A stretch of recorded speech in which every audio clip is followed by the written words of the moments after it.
All right. Well, for our next conversation, we're going to be focusing on crime in California. And one of the hallmarks of this conference over the years is how market-based solutions can form the nucleus for bipartisan cooperation and consensus. And if you remember from a couple of years back, we had Raley's CEO, Keith Knopf, and he shared his story about just how much retail theft had affected their business. And their story was not an isolated one. You know, companies like Raley's worked with law enforcement leaders, like our next speaker, and took their case to the people. And voters overwhelmingly passed Prop 36 with nearly 70% of the vote, winning every county in California. So after this election, you know, many are asking, what's next in this push for criminal justice policy reform after the landslide victory for Prop 36? And we have two great speakers with us today to explore this topic. So I'd like you to please give a warm welcome and welcome to the stage Sacramento County Sheriff Jim Cooper, who will be in conversation with our PRI Senior Fellow, Steve Smith. Good morning and thanks for coming out. I know you come here to get answers to questions. When I started at PRI, hold it close to you. When I started at PRI, I had a lot of questions too, and the last 3 years has been an enlightening journey as we start to peel the onion on some of the public safety problems that you all experience day to day in California. Exploding retail theft, drug abuse on the streets. You can't walk 3 blocks from this building and not see somebody under the influence of fentanyl, right? And I think that voters have had enough, and Prop 36 was just one of those, actually. I think the 2 attempts to eliminate cash bail in California, which were rejected by the voters, were other examples of how fed up you are with crime. And I think recently the failure, kind of unheralded, of the so-called Eliminate Slavery in Prison bill, which was defeated by the voters without any organized opposition, indicates that voters have a very high level of understanding of the consequences of crime, and maybe not so much the people across the street from this building. With us today is Sheriff Jim Cooper. He brings to us over 30 years of experience working in different ranks and assignments within the Sheriff's Office. He's also one of the founding mayors of the city of Elk Grove and a city council person here. After retiring from the Sheriff's Office, he served 4 terms representing California's 9th Assembly District, where he lives today. And fortunately for us, that wasn't enough. He came out of retirement to return to law enforcement and was elected to serve as Sacramento County Sheriff in 2022. Also, in 2023, he was appointed to serve as one of the commissioners on California Commission on Peace Officer Standards and Training, something you might know more commonly as POST.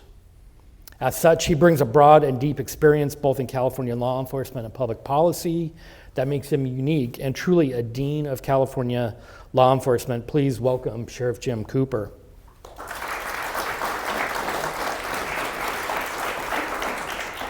So we only have a half hour, and I had to pare my list of questions down a lot. There's a lot you want to know and I want to know, and let's get right to it. So, Sheriff, after a 30-year career in law enforcement and another 4 terms in the Assembly, you were certainly entitled to enjoy your retirement, yet you decided to return to law enforcement in a very challenging time. What made that decision and brought you back? Law enforcement has been near and dear to my heart forever. I'm in my 32nd year in law enforcement and done a lot of really different things over that span of 32 years. What was interesting, I went to the legislature in 2014 and saw a lot of the changes and reforms that came about, and a lot of them weren't so good. I spoke out against them in the legislature, and now that I'm back as sheriff, I'm actually seeing the impact of those reforms. So really getting us back to normal and just some common sense type things. So one of those things I'm sure you've experienced is the retail crime, and we've been publishing a lot of articles and reports about it. You came out early in favor of Prop 36, despite broad opposition from our governor and the leadership in the California State Legislature. Why did you decide that Prop 36 was the better option rather than the various legislative fixes, and I put quotes around fixes, that were underway. So think about Prop 36. I mean, when I was in the legislature, I ran probably at least 3 or 4 bills to change Prop 36, and other folks ran bills to change Prop 36. Obviously, Prop 47 came about in 2014, so we'd had 10 years of Prop 47. And the reason Prop 36 won was because it got so bad. Those bills that tried to change it and reform it never saw the light of day in the legislature. What happened, people were so fed up, it was so much in your face that the public got behind it. And what's ironic, you had 7 billionaires putting over $1 million apiece to defeat Prop 36. But let's go back to 2016. I'm in the legislature, and having seen the effects of Prop 47 early on, I tried to run bills through committee, couldn't get them heard, even a hearing in the Public Safety Committee. So I decided I'm gonna run my own ballot initiative in 2016. So I start raising money, and during the course of raising money, we raised over $1 million just for signatures. So we get enough for signatures, we gather signatures. So here we are, it's 2018, we've been gathering signatures for 2 years. San Diego, the registrar of voters, turns their signatures in late. So in essence, they screw us.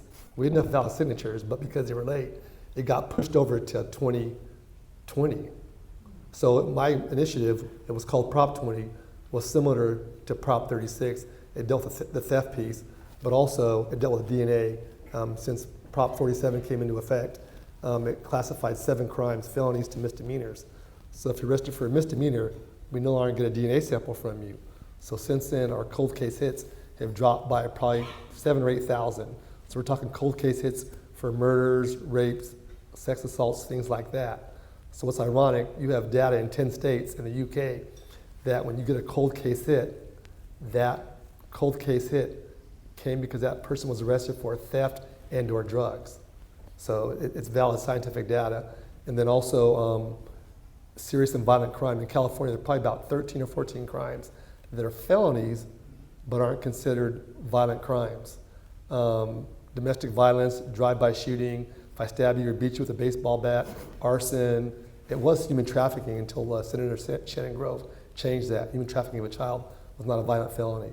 And it's really crazy that folks wouldn't think these should be violent felonies. And the only difference is, if it is a violent felony, you're not eligible for early release. So take it from a felony to a violent felony, you don't get to get out early, and hate crime also. So to me, if you're committing crimes like that, maybe you should stay in jail a little longer and hopefully get reformed.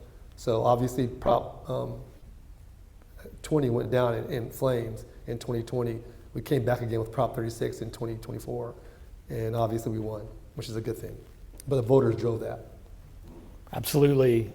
Just to give a little local example, one of the Prop 57 early releases based on the reclassification of violent felonies as non-violent felonies was the perpetrator of the Sacramento nightclub shooting where 13 people were shot and I believe 6 died.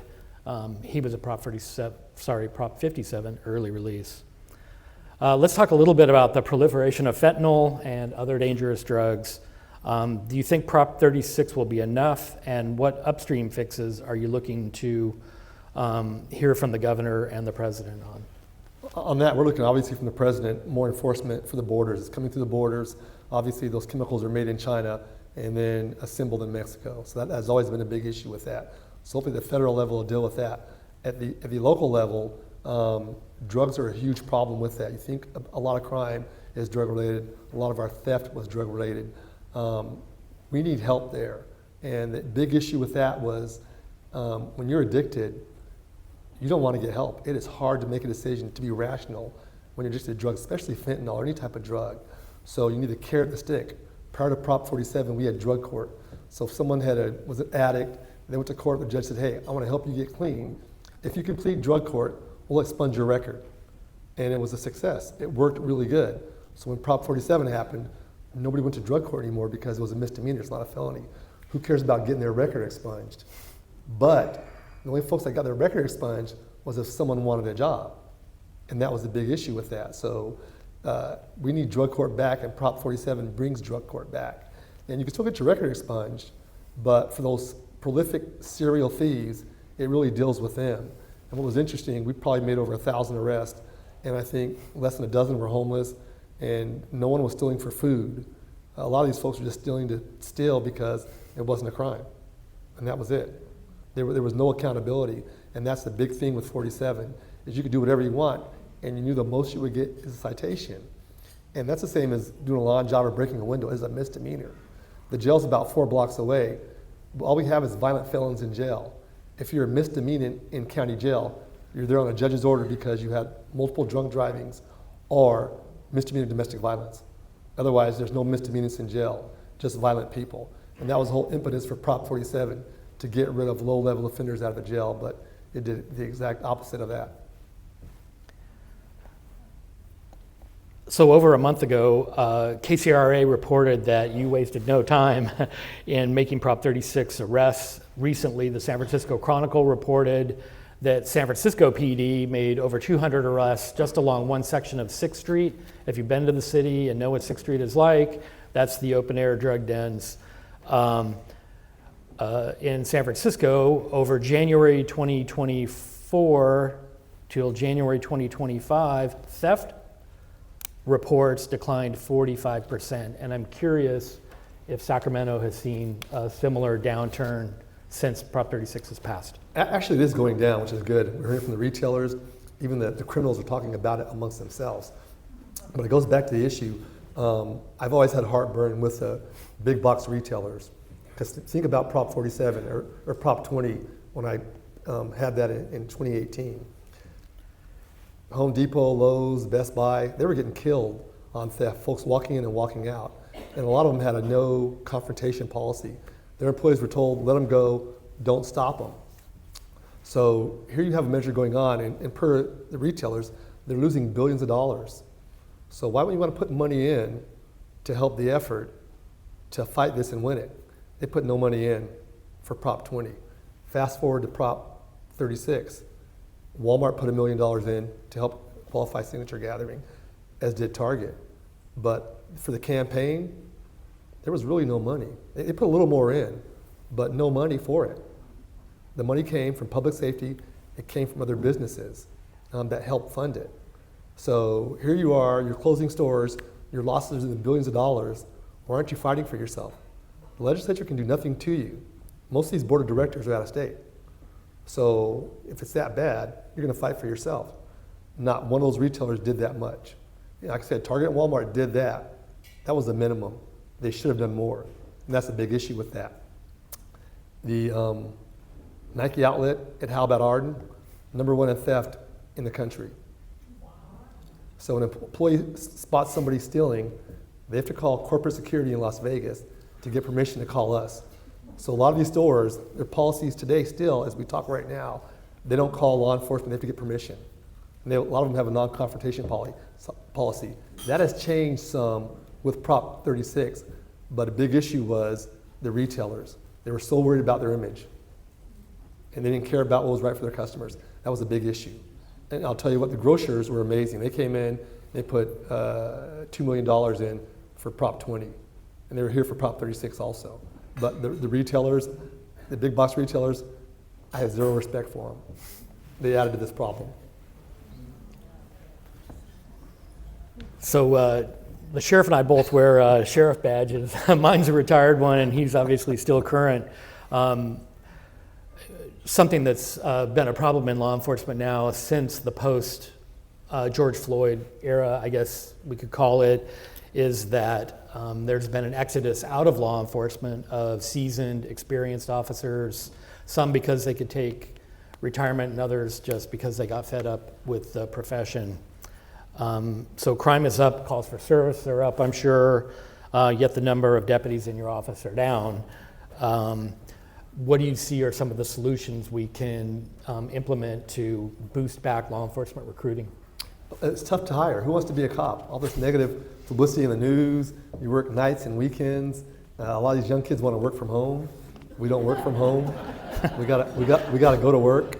And what's ironic, a lot of these small police departments in the Bay Area, they have hiring bonuses from $10,000 to $100,000 for a hiring bonus. So it is dog eat dog out there. and the retirement system changed, so now you've got to work later. So you're paying more into the retirement system and getting out later. And it is a tough job. It is a young person's job. You don't want someone old pushing a patrol car out there because it is not a job that's easy to do. And last one for me, and before we open it up to the floor for questions, is I'm curious about what's going on at the Commission on Post. Writers around the state are, speak repeatedly about the need for law enforcement reform, but they never really talk about what form that reform should take. I assume most of it presumably is related to law enforcement and its relationship with the minority communities. What is your sense on that, and how can Post be engaged? Well, there have been some reforms, obviously, with SB2, so things have changed right now. And the folks we need to get rid of, we've gotten rid of and we're getting rid of. So it's really changed the landscape on that. And it's really accountability, because sometimes you have folks that would be in trouble, they resign and go elsewhere. And now the officers own their Post certificate, their thing to police in California, and now Post owns that certificate. So to decertify someone, and there are some folks that should be decertified, and we have, but for the most part, those men and women are doing a very tough job out there. No one's calling you because they had a good day. They're calling you because something's bad's going on, they want you there. And I just want to say one thing, I see Chelsea Minor out there in the audience. I just want to thank Raley's for all they did for Prop 36 and Prop 20. They were there day one. And here's just a locally family-owned business that was important to them, and they were suffering losses, but they never were afraid to step up and be the giant in the room amongst a lot of folks. So Chelsea, thank you, and thank Raley's for all you did for Prop 36 and Prop 20.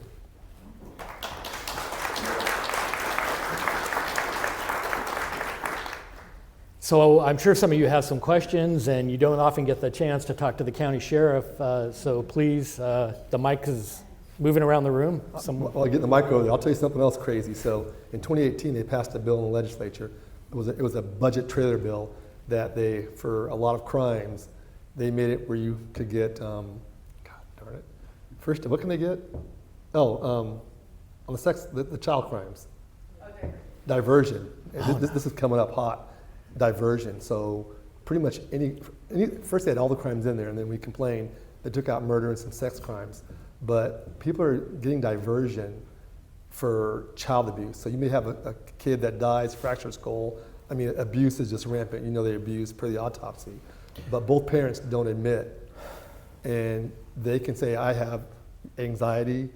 You can have erectile dysfunction. Basically, there's hundreds of things that qualify for that. And if you go see a psychiatrist, a psychologist, even a licensed marriage family therapist, you can get diagnosed with that and get diversion and go to a class and not spend any time in jail. So we've had several homicides and torture cases here involving infants in Sacramento County. So we're about to do a press release. I think we're going to do a press conference this week or next week on it and really bring it. Someone is broken in houses in Placer County and stole $70,000 in jewelry. They got diversion. You know, it's pretty much any crime except for murder and some sex crimes is divertible. It is insane right now, but I digress. Sheriff, I just want to say, I don't live in Sacramento, but I think that quality of life crime has always been not a matter of lack of money, it's a lack of political will. Because my example I would cite is Rudy Giuliani, who was first mayor of New York City, where they would have a van go around every day with a social worker and a cop, and if they see a homeless bum sitting there, and he's obviously got nowhere to go, they say, you're coming with us, you don't have a place to sleep. You'll be in the shelter, you can leave at 6 in the morning, but you're not going to be sleeping on the street. I think that was a key part of him turning that city around, and I'm just wondering what your thoughts are on that. I like it. California is very progressive, and a lot of folks want folks to have their freedom. They would rather have someone walking around butt naked and eating out of a trash can than to take a conservatorship. And some of these folks need to have conservatorship. We've got to expand the mental health. That's a big thing, and Prop 36 does that. We need to deal with mental health and address that, and then also substance abuse. But we really should, 100%. Well, I'm not over here to ask you a question. Sure. When you were in the legislature, there was a different speaker, there was a different Assembly Public Safety Committee chairman. Now we have a new speaker and a new Assembly Public Safety Committee chairman. what are your thoughts on the prospects of maybe more pro-public safety bills moving through the legislature? I don't think it changed a lot. Obviously, last year was an election year on the national and state level.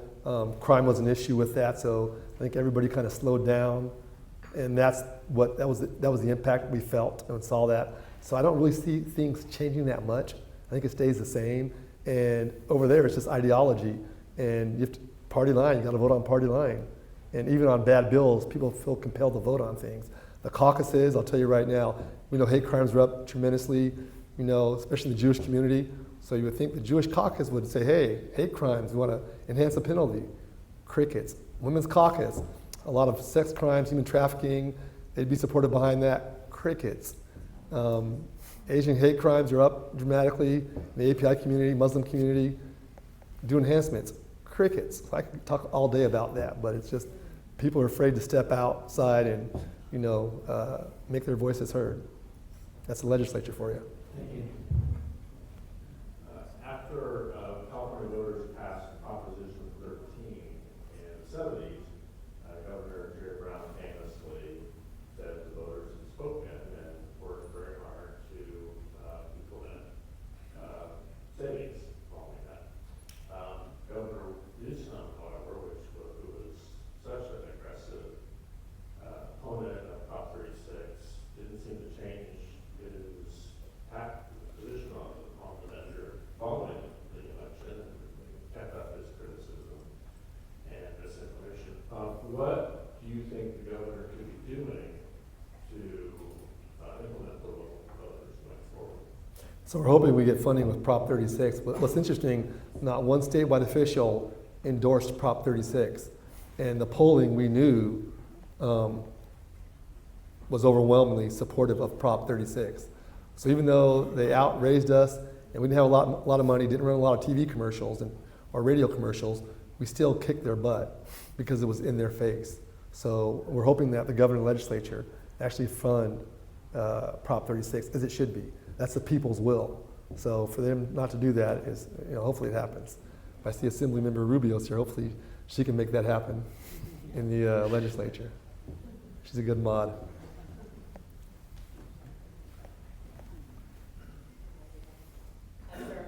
Hi. Always a pleasure to see you. Good to see you.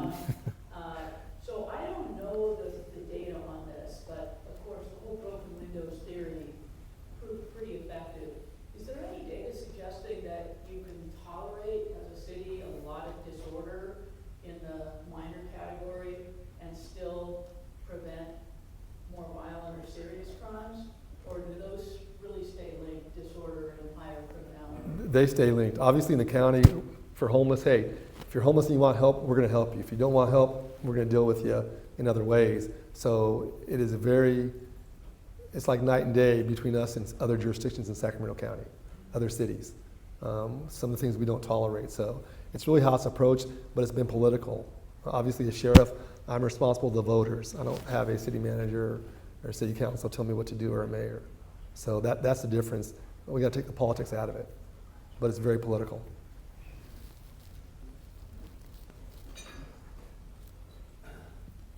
Good afternoon, Chair. Afternoon. I was wondering if you could address SROs on campus. I know a couple of our local school districts are hiring some SROs out of the sheriff's office, but there aren't nearly enough of them to go around, and I know budget is a concern, so I was wondering if you could address that. Yeah, SROs do a great job. Obviously, we're not there to police students, but with the threats these days and active shooters, it's important to have SROs. So probably the most robust SRO program is the Elk Grove Unified School District, where we are.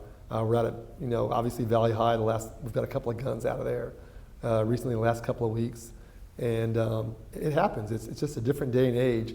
And these kids, because the internet, the availability of firearms, they're out there. You can never take anything for granted. So it's a great partnership. I wish more school districts did it. For a long time, it was very negative. They wanted no cops on campus. But I think it's worked out in the long run. And I would love to see more school districts move to that.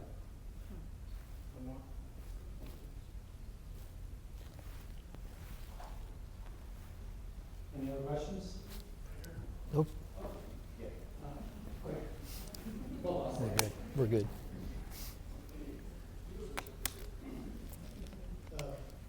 Sheriff, it's great to have you here, and I just am so impressed in this day and age that there's a truth teller that will go beyond what the legislature is doing, which is totally dysfunctional, and protect the people they're elected to serve. So I just really appreciate you. When the DNA issue comes about, and of course Sacramento is famous for the Gold State Killer, my understanding is that when you have DNA on either a victim or a perpetrator in a crime scene, that in order to use it in court, you have to send it away to the Department of Justice and use their labs. My understanding is sometimes that takes a long time, and sometimes they don't prioritize what you're doing, and then your only other option is to go to expensive private labs. What are the limitations on your use of DNA to solve crimes and the budget part of it? The tough part is just staffing. Obviously, we don't have enough staff. It takes a long time. We have a lot of cold cases out there we want to go back and revisit, but we're short. Before the recession, I had 12 child abuse detectives. Now I have 6, and child abuse is rampant. Same thing with sex assaults, 12 to 6. So we have never recovered from the recession back in 08, 09, and that's been the big issue, getting back there. But we could definitely do it, and they're out there. These cases can be solved and need to be solved. And that's the rub on Prop 47. How do your cold case hits drop by 7,000? That you've gotten less hits over the years. But yet they talk about how great Prop 47 is. And the bottom line, most of us will never have our DNA taken because we're not being arrested. But it's just frustrating sometimes. But we keep going. I've got a lot of great men and women that work for me, do a good job every day, and they're proud to be public servants. Yep.